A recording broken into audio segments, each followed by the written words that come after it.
The Wild Robot by Peter Brown. Chapter 17. The Camouflaged Insect. Roz was a mess. She lay under the tree, covered in a heap of broken branches and pine cones and needles.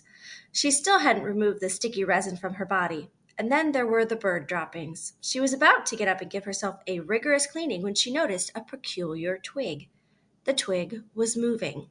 It was crawling along one of the broken branches on the ground. With a gentle touch, the robot picked up the twig. "Hello, stick insect. My name is Roz. You are very well camouflaged." The stick insect's body was long and thin. He had the same shape and colors and markings as a real twig, but if you looked closely, you just might see two tiny eyes and two spindly antennae. The insect didn't make a sound, and he sat perfectly still as the robot. The two of them sat still and silently stared at each other for a while.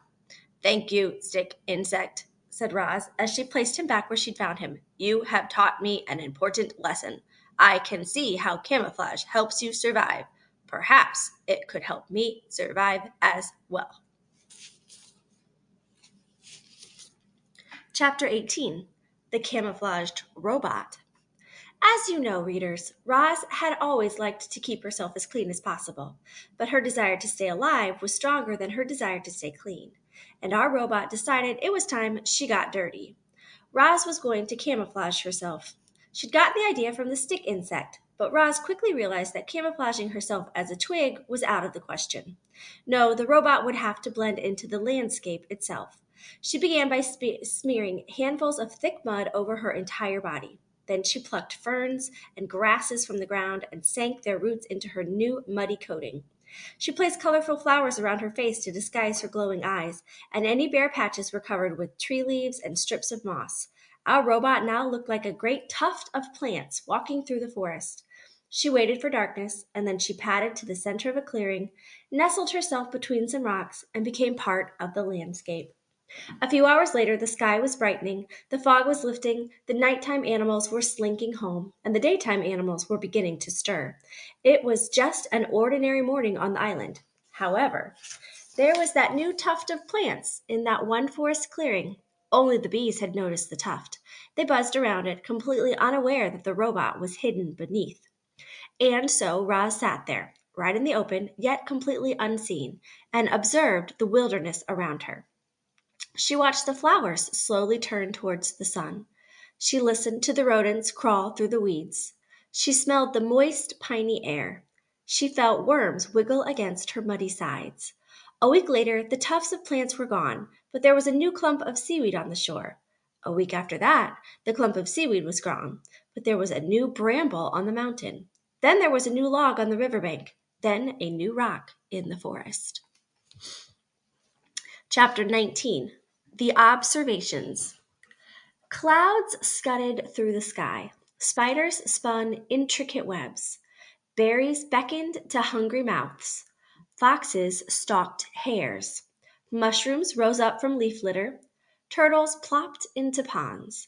Moss spread across tree roots. Vultures hunched over carcasses. Ocean waves beat against the coastline. Tadpoles became frogs, caterpillars became butterflies. A camouflage robot observed it all. Chapter 20. The Language of the Animals.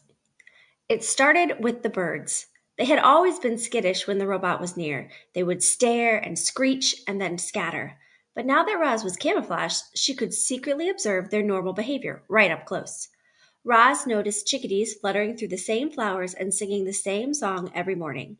She noticed a lark who swooped down to the same rock and sang the same song every afternoon. She noticed the same two magpies singing to each other from across the same meadow every evening. After weeks of robotically studying the birds, Roz knew what each bird would sing, and when they would sing, and eventually why they would sing. The robot was beginning to understand the birds. But she was also beginning to understand the porcupines, and the salamanders, and the beetles. She discovered that all the different animals shared one common language. They just spoke the language in different ways. You might say each species spoke with its own unique accent.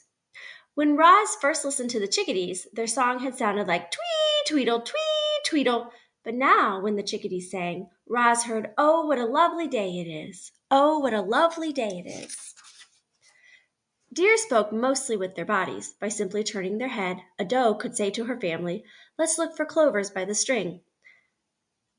Snakes often hissed to themselves things like, "I know there's a tasty mouse around here somewhere." Bees said very little. They used their wings to buzz a few simple words like nectar and sun and hive. Frogs spent much of their time searching for each other. One would croak, "Where are you? I can't see you." And then another one would reply, "I'm over here. Follow my voice." When Roz first stomped across the island, the animal squawks and growls and chirps had sounded like nothing more than meaningless noise. But she no longer heard animal noise. Now she heard animal words.